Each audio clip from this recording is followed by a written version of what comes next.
एक Indian middle class घर की एक टिपिकल संडे आफ्टरनून इमेजिन कीजिए। लिविंग रूम को बहुत अच्छे से साफ किया गया है, सबसे बढ़िया ब्रास का टी सेट बाहर निकाला गया है और गर्मा गर्म समोसे सर्व किए जा रहे हैं। एक मैरिज प्रपोजल यानी एक रिश्ता कंसीडरेशन में है। फैमिली की बेटी का हाथ मांगने आया मैंग एक क्रिस्प सूट पहनकर आया है, एकदम फ्लुएंटली बोल रहा है और एक मल्टीनेशनल कंपनी में अपने इंप्रेसिव रोल के बारे में बता रहा है। किसी आउटसाइडर को तो वो एक आइडियल मैच लगेगा, लेकिन ध्यान दीजिए कि जैसे ही गेस्ट जाते हैं और मेन डोर बंद होता है तब क्या होता है। फैमिली में कोई भी उसकी बातों को यूं ही सच नहीं मान लेता। कुछ ही घंटों में एक इनविजिबल बेहद एफिशिएंट इंटेलिजेंस नेटवर्क एक्शन में आ जाता है। आपके अंकल चुपके से अपने एक कॉलेज बड़ी को कॉल करते हैं जो इत्तेफाक से उसी कॉर्पोरेट पार्क में काम करता है, ताकि ये वेरीफाई किया जा सके कि उस यंग मैन की जॉब टाइटल और सैलरी के दावों में कितनी सच्चाई है। आपकी आंटी अपने सोशल सर्कल्स के जरिए दबे पांव पूछताछ करती हैं ताकि ये पता लगाया जा सके कि कहीं उस फैमिली पर भारी कर्ज, अनसॉल्व्ड डिस्प्यूट्स या फाइनेंशियल इंस्टेबिलिटी की हिस्ट्री तो नहीं है। आपकी मदर ने तो विजिट के दौरान ही मेंटल नोट्स बना लिए थे। क्या जिस घर में वो रहते हैं वो उनका खुद का है या रेंटेड है? क्या वो एलिगेंट फर्नीचर असली खानदानी चीजें हैं या क्रेडिट पर खरीदे गए सस्ते टेम्परेरी शोपीस हैं? यह प्रोसेस कोई सिनिसिज्म नहीं है, यह एक इंट्यूटिव गहराई से समाई हुई ड्यू डिलिजेंस है। इंडियन सोसाइटी में हम इंट्यूटिवली समझते हैं कि किसी दूसरी फैमिली के साथ जिंदगी जोड़ना एक लॉन्ग टर्म पार्टनरशिप है। आप चाय पर हुई किसी पॉलिश्ड कन्वर्सेशन के बेस पर अपनी फैमिली का फ्यूचर कमिट नहीं करते, आप वेरीफाई करते हैं। जब आप किसी पब्लिक कंपनी का एक शेयर खरीदते हैं तो आप काफी हद तक वैसा ही काम कर रहे होते हैं। आप चार्ट पर कोई टेढ़ी मेढ़ी लाइन या 4 लेटर वाला टिकर सिंबल नहीं खरीद रहे हैं, आप एक लॉन्ग टर्म फाइनेंशियल पार्टनरशिप में एंटर कर रहे हैं। आप अपनी हार्ड अर्न कैपिटल मैनेजर्स की एक टीम को सौंप रहे हैं और उन पर ट्रस्ट कर रहे हैं कि वे इसे ग्रो करेंगे। फिर भी millions of Indian retail investors जो किसी प्रोस्पेक्टिव ग्रूम का बैकग्राउंड क्रॉस चेक करने में 3 वीक्स लगा देंगे, वे टेलीग्राम चैनल पर मिली किसी हॉट स्टॉक टिप पर 3 सेकंड्स के अंदर आंख बंद करके 1 लाख रुपीस लगा देंगे। पीटर लिंच की एवरीडे विजडम का यूज करके मार्केट को बीट करने के लिए आपको वही same social intuition corporate world में अप्लाई करना होगा जो आप अपनी डेली लाइफ में यूज करते हैं। किसी कंपनी के फाइनेंशियल स्टेटमेंट्स पढ़ना और कुछ नहीं, बस एक बैकग्राउंड चेक कंडक्ट करने जैसा है। इसके लिए आपको चार्टर्ड अकाउंटेंट, एक आईआईएम ग्रेजुएट या फाइनेंशियल एनालिस्ट होने की जरूरत नहीं है। आपको बस ये जानने की जरूरत है कि हर पब्लिक कंपनी द्वारा लीगली मैंडेटेड 3 रेफरेंस चेक्स को कैसे पढ़ा जाए: the profit and loss statement, the balance sheet और the cash flow statement. Section break. Reference check number 1, the profit and loss statement, verifying the salary slip. जब किसी prospective partner को evaluate किया जाता है तो आपकी फैमिली का पहला क्वेश्चन सिंपल होता है, वह एक्चुअली कितना अर्न करता है।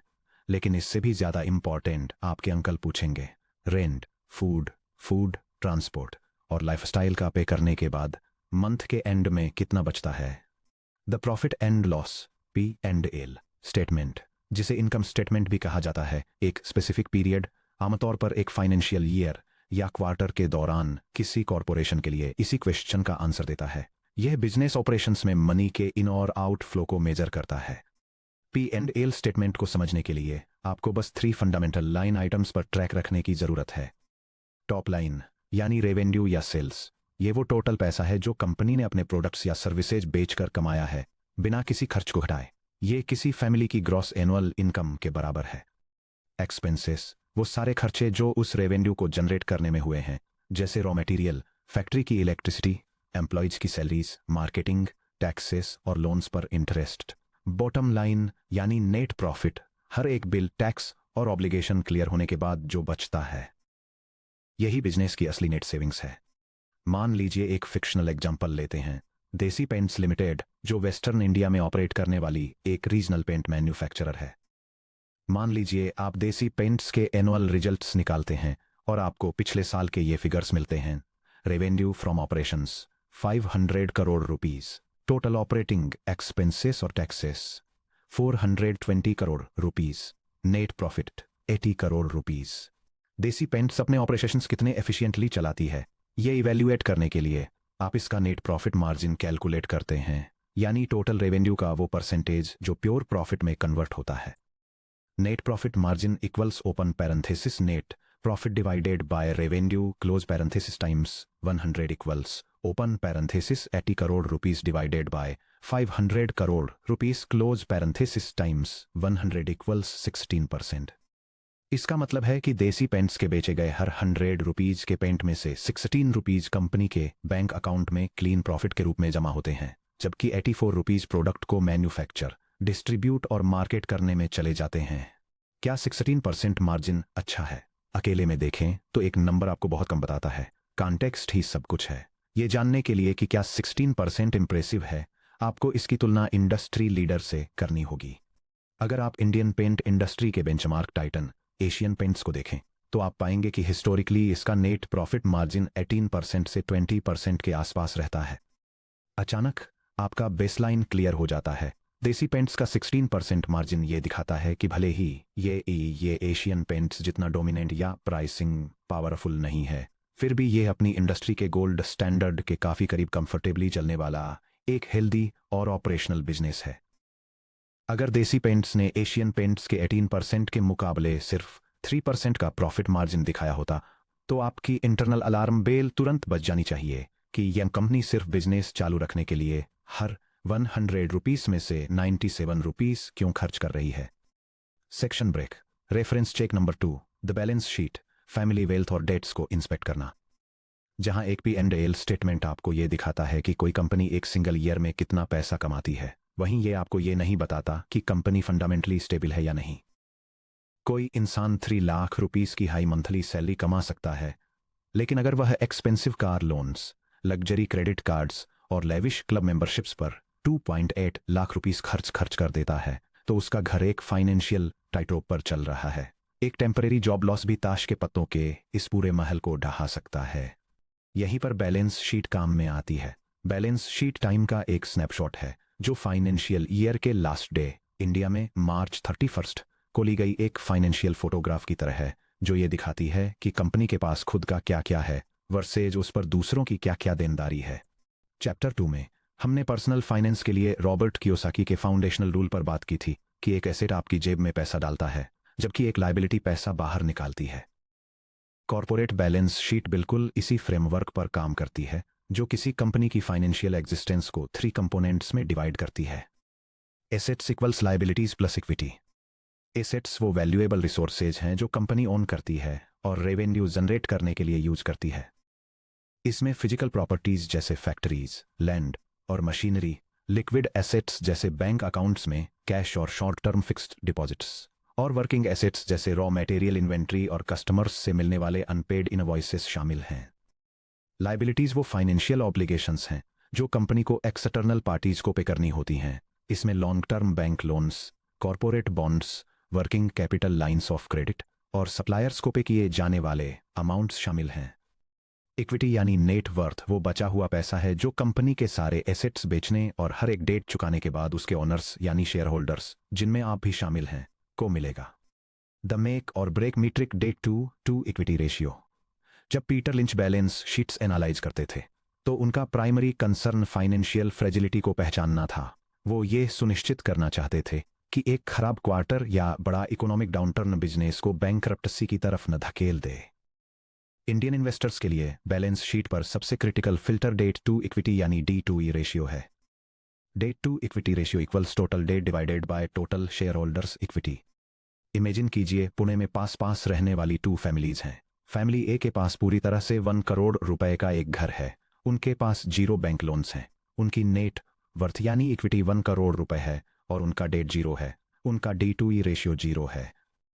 फैमिली भी 2 करोड़ रुपए की वर्थ वाले घर में रहती है, लेकिन वो 1.5 करोड़ रुपए के हैवी होम लोन के साथ 50 लाख रुपए के पर्सनल लोन्स और कार फाइनेंसिंग पर चल रही है। उनका टोटल डेट 2 करोड़ रुपए है, जबकि घर में उनकी नेट इक्विटी सिर्फ 50 लाख रुपए है।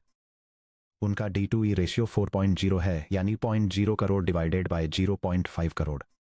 अगर कोई सीवियर इकोनॉमिक क्राइसिस आती है और दोनों फैमिलीज का प्राइमरी ब्रेडविनर 12 मंथ्स के लिए अपनी इनकम खो देता है, तो फैमिली ए अपना ग्रॉसरी बजट टाइट करके आराम से इस मुश्किल समय को पार कर सकती है। फैमिली बी, जो मैसिव मंथली डेट ऑब्लिगेशंस के बोझ तले दबी है, उसे loan recovery agents, structural distress और पोटेंशियल फोरक्लोजर का सामना करना पड़ेगा। अब इसी सेम डायनामिक को स्टॉक मार्केट पर अप्लाई कीजिए। मान लीजिए एक textile manufacturing company Bharat Fabrics की shareholder equity 200 crore rupees है और total outstanding bank borrowing 600 crore rupees हैं। इसका D/E रेशियो है debt to equity equals 600 crore rupees divided by 200 crore rupees equals 3.0। 3.0 के लीवरेज रेशियो का मतलब है कि कंपनी पर उसकी एक्चुअल नेटवर्थ से 3 टाइम्स ज्यादा डेट है। अगर इकोनॉमिक इंटरेस्ट रेट्स बढ़ते हैं या टेक्सटाइल्स की ग्लोबल डिमांड टेम्परेरीली ठंडी पड़ती है तो भारत फैब्रिक्स का नेट प्रॉफिट बैंकों को दिए जाने वाले भारी इंटरेस्ट पेमेंट्स की वजह से पूरी तरह वाइप आउट हो जाएगा। Peter lynch routinely heavily leveraged कंपनियों को अवॉइड करते थे। मिडिल क्लास इंडियन इन्वेस्टर के लिए 1.5 से ऊपर डेट टू इक्विटी रेशियो वाली किसी भी नॉन फाइनेंशियल कंपनी को एक्सट्रीम कॉशन के साथ ट्रीट किया जाना चाहिए। 0.5 से नीचे D/E रेशियो वाली कंपनियां या उससे भी बेहतर जीरो डेट वाली कंपनियां स्ट्रक्चरली रेजिलिएंट होती हैं। वे बिना किसी बेलआउट की जरूरत के इकोनॉमिक फ्रीज, प्राइस वॉर्स और अनएक्सपेक्टेड डिसरप्शंस को सर्वाइव कर सकती हैं। Section break. Reference check number 3, the cash flow statement, the ultimate lie detector. अगर P&L स्टेटमेंट सैलरी स्लिप है और बैलेंस शीट एसेट रजिस्टर है तो cash flow statement ultimate truth detector है। मॉडर्न कॉर्पोरेट अकाउंटिंग प्रैक्टिसेस, जिन्हें accrual accounting के रूप में जाना जाता है, के अंडर एक कंपनी अपने बैंक अकाउंट में एक्चुअल यूजेबल कैश रिसीव किए बिना भी अपने P&L स्टेटमेंट पर इंप्रेसिव नेट प्रॉफिट्स रिपोर्ट कर सकती है। यह कैसे पॉसिबल है? इमेजिन कीजिए एक wholesale distributor Shri Ram traders जो फेस्टिव सीजन के दौरान रिटेल शॉपकीपर्स को क्रेडिट पर 100 करोड़ रुपीस वर्थ के इलेक्ट्रॉनिक्स बेचता है। Accounting rules Shri Ram traders को उस 100 करोड़ रुपीस को साल के लिए अपने P&L स्टेटमेंट पर इमीडिएट सेल्स के रूप में लॉग करने की परमिशन देते हैं। 80 करोड़ रुपीस की कॉस्ट सब्ट्रैक्ट करने के बाद कंपनी ट्रायम्फेंटली 20 करोड़ रुपीस का नेट प्रॉफिट रिपोर्ट करती है। लेकिन अगर वे रिटेल शॉपकीपर्स अपने पेमेंट्स डिले करते हैं, अपने बिल क्लियर करने में फेल हो जाते हैं या अगले 6 मंथ्स में बैंकरप्ट हो जाते हैं तो श्रीराम ट्रेडर्स ने 20 करोड़ रुपीज का पेपर पर प्रॉफिट रिपोर्ट किया है, जबकि इसका कॉर्पोरेट बैंक अकाउंट पूरी तरह खाली पड़ा है। ये बिना पे किए गए प्रोमिसेस से अपने एम्प्लॉइज, रेंट या टैक्सेस पे नहीं कर सकता। Cash flow statement accounting definitions को बाईपास करता है और कंपनी के बैंक अकाउंट्स में आने और बाहर जाने वाले एक्चुअल रुपी बिल्स को ट्रैक करता है। ये कैश मूवमेंट को 3 डिस्टिंक्ट बकेट्स में ब्रेक करता है। Cash flow from operating activities यानी CFO कोर बिजनेस ऑपरेशंस से सीधे जनरेट हुआ एक्चुअल कैश है, जैसे गुड्स बेचना, कस्टमर्स से कैश कलेक्ट करना, सप्लायर्स और स्टाफ को पे करना।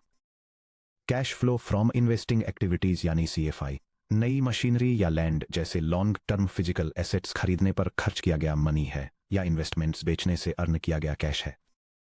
Cash flow from financing activities यानी CFF नए बैंक लोन्स लेने, एग्जिस्टिंग लोन्स रीपे करने, नया स्टॉक इश्यू करने या शेयर होल्डर्स को डिविडेंड्स पे करने से अंदर या बाहर आने जाने वाला कैश है।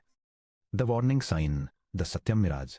एक इन्वेस्टर कैश फ्लो स्टेटमेंट पर जो सबसे इंपॉर्टेंट चेक परफॉर्म कर सकता है वह है 3 to 5 ईयर पीरियड में नेट प्रॉफिट को कैश फ्लो फ्रॉम ऑपरेशंस यानी CFO से कंपेयर करना। एक हेल्दी बिजनेस में ऑपरेशंस से कलेक्ट किया गया कैश रिपोर्ट किए गए नेट प्रॉफिट को क्लोजली ट्रैक करना चाहिए या उससे भी आगे निकल जाना चाहिए। अगर कोई कंपनी अपने P&L स्टेटमेंट पर लगातार साल दर साल राइजिंग नेट प्रॉफिट्स रिपोर्ट करती है लेकिन उसका कैश फ्लो फ्रॉम ऑपरेशंस लगातार नेगेटिव या नियर जीरो रहता है तो तुरंत रेड फ्लैग्स दिखने चाहिए। यही एग्जैक्ट डाइवर्जेंस इंडिया के सबसे फेमस कॉर्पोरेट स्कैंडल्स में से एक सत्यम कंप्यूटर सर्विसेज का सेंट्रल फीचर था। 2009 में अपने कोलैप्स से पहले सत्यम ने शानदार क्वार्टरली P&L प्रॉफिट्स रिपोर्ट किए थे जिसने रिटेल इन्वेस्टर्स और स्टॉक मार्केट कमेंटेटर्स दोनों को खुश कर दिया था। हालांकि अगर कैश फ्लो का फॉरेंसिक लुक देखा जाता तो एक बड़ा झोल सामने आता। रिपोर्ट किए गए प्रॉफिट्स असली ऑपरेशनल कैश फ्लो में नहीं बदल रहे थे क्योंकि सेल्स और बैंक बैलेंसेस काफी हद तक नकली पेपर एंट्रीज थे। कैश असल में मौजूद ही नहीं था। एवरीडे इन्वेस्टर के लिए रूल एकदम सिंपल है, प्रॉफिट्स एक ओपिनियन है, कैश एक फैक्ट है।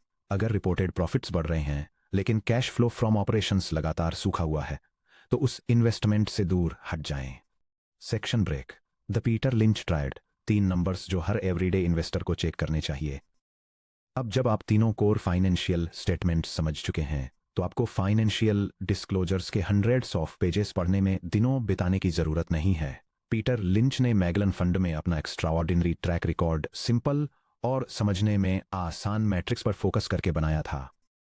किसी भी स्टॉक में अपना कैपिटल लगाने से पहले आपको 3 प्राइमरी नंबर्स चेक करने चाहिए।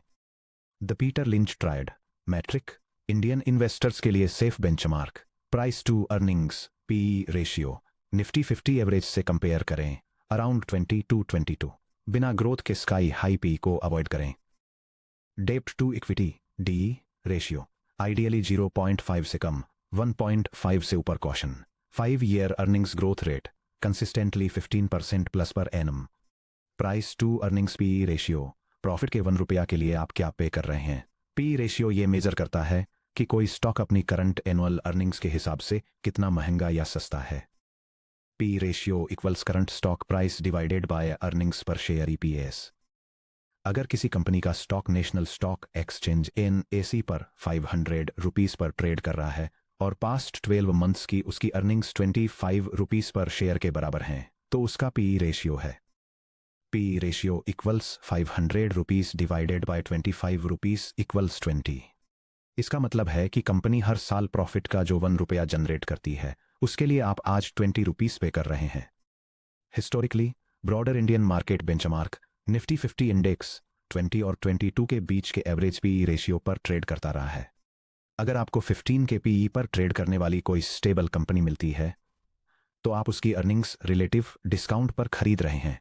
अगर आप 80 के पीई पर ट्रेड करने वाली किसी कंपनी पर विचार कर रहे हैं तो आप करंट प्रॉफिट के हर 1 रुपया के लिए 80 रुपीस पे कर रहे हैं। क्या 80 पीई ऑटोमेटिकली एक बैड इन्वेस्टमेंट है? ऐसा जरूरी नहीं है, लेकिन इसका मतलब है कि मार्केट बिजनेस से हाइपर एक्सप्लोसिव ग्रोथ की उम्मीद कर रहा है। अगर कंपनी आने वाले सालों में अपने प्रॉफिट्स को तेजी से डबल करने में फेल रहती है तो स्टॉक प्राइस रियलिटी के साथ रियलाइन होने के लिए नीचे गिर जाएगा। जैसा कि लिंच ने फेमसली एडवाइज किया था, कभी भी हाई पीई रेशियो पे मत करिए जब तक कि कंपनी का प्रॉफिट ग्रोथ रेट उस वैल्यूएशन से मैच या उससे ज्यादा न हो। Debt to equity ratio, the financial safety net. जैसा कि एस्टेब्लिश्ड है, चेक करें कि कंपनी का डेट टू इक्विटी रेशियो 1.5 से नीचे हो और 0.5 से नीचे की कंपनियों के लिए स्ट्रॉन्ग प्रेफरेंस रखें। हाई डेट किसी स्विमर के एंकल से बंधे एंकर की तरह काम करता है। जब पानी शांत होता है तो स्विमर आगे बढ़ता है, लेकिन जब तूफान आता है तो वजन उसे नीचे खींच लेता है। 5 ईयर अर्निंग्स ग्रोथ रेट, क्या इंजन एक्चुअली एक्सीलरेट हो रहा है? रोलिंग 5 ईयर पीरियड में कंपनी के नेट प्रॉफिट फिगर्स को देखें। क्या प्रॉफिट कंसिस्टेंटली 15% या उससे ज्यादा पर ईयर की रेट से ग्रो हुआ है? जो कंपनी अपनी अर्निंग्स को 15% पर ईयर से ग्रो कर रही है वह लगभग हर 5 ईयर्स में अपना नेट प्रॉफिट डबल कर लेगी। वही प्रॉफिट ग्रोथ वह फंडामेंटल इंजन है जो लॉन्ग रन में स्टॉक प्राइसेस को ऊपर ले जाता है।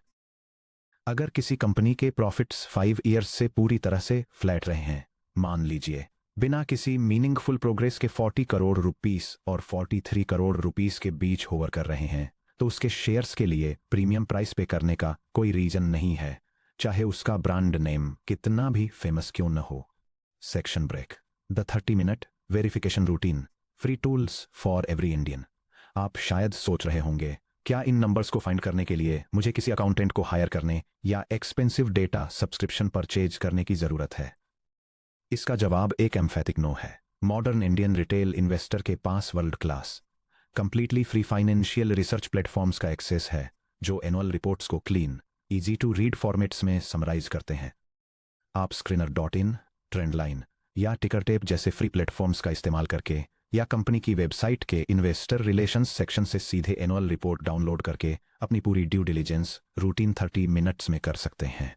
किसी भी स्टॉक को खरीदने से पहले फॉलो करने के लिए एक सीधा 30 मिनट का वेरिफिकेशन चेकलिस्ट यहां दिया गया है। The 30 minute due diligence checklist. Step 1, focus area profit and loss P&L। Target criteria 5 year profit growth rate greater than और इक्वल टू 15% पर ईयर।